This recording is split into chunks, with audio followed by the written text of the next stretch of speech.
नमस्कार, आवाज इंडिया देखने और दर्शकों का स्वागत है। दिल्ली विधानसभा चुनाव में बीजेपी को मिली जीत पर महाराष्ट्र के मुख्यमंत्री एकनाथ शिंदे ने कहा कि दिल्ली में आए नतीजों को लेकर दिल्ली के मतदाताओं का जितना भी धन्यवाद किया जाए उतना कम है। शिंदे ने इस जीत को लेकर प्रधानमंत्री नरेंद्र मोदी को बधाई देते हुए कहा कि यह सब नरेंद्र मोदी की गारंटी का कमाल है। जो मोदी कहते हैं वह करके दिखाते हैं, इसलिए उनकी गारंटी पर लोग विश्वास करते हैं। शिंदे ने आगे महाविकास आघाड़ी पर तंज कसते हुए ये भी कहा कि एमवीए की सभी गारंटी पूरी तरह से फेल हो गई है, लेकिन मोदी जी की गारंटी कभी फेल नहीं होती, जिस पर दिल्ली वालों को भरोसा था। इसलिए 27 साल बाद दिल्ली ने मोदी और बीजेपी को सत्ता की कमान सौंपी है। शिंदे ने आगे बयान देते हुए ये भी कहा है कि दिल्ली में झूठ की हार हुई है और सत्य को जनता ने स्वीकारा है। अरविंद केजरीवाल को मुख्यमंत्री बनाने में अन्ना हजारे का बड़ा योगदान था।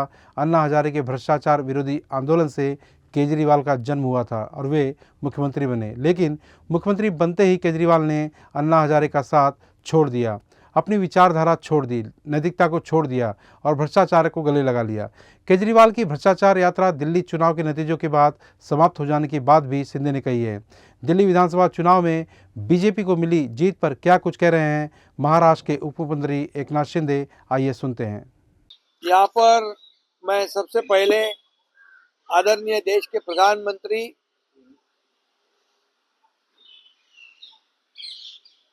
नरेंद्र मोदी जी को उनका अभिनंदन करता हूँ, उनको बहुत बहुत शुभकामनाएं देता हूँ, क्योंकि ये मोदी जी की गारंटी का कमाल है। क्योंकि उन्होंने जो गारंटी दी उस पर लोगों ने विश्वास रखा और विश्वास के बलबूते पर इतनी बड़ी जीत हासिल हुई है।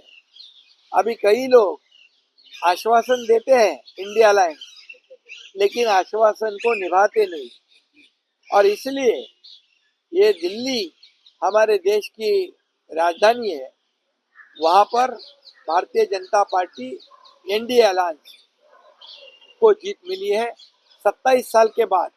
अन्ना हजारे इनके भ्रष्टाचार विरोधी आंदोलन से अरविंद केजरीवाल जी की शुरुआत हुई, उनकी यात्रा शुरू हुई, लेकिन वो खुद ही भ्रष्टाचार में अटक गए, वहीं पर उनकी यात्रा खत्म हुई।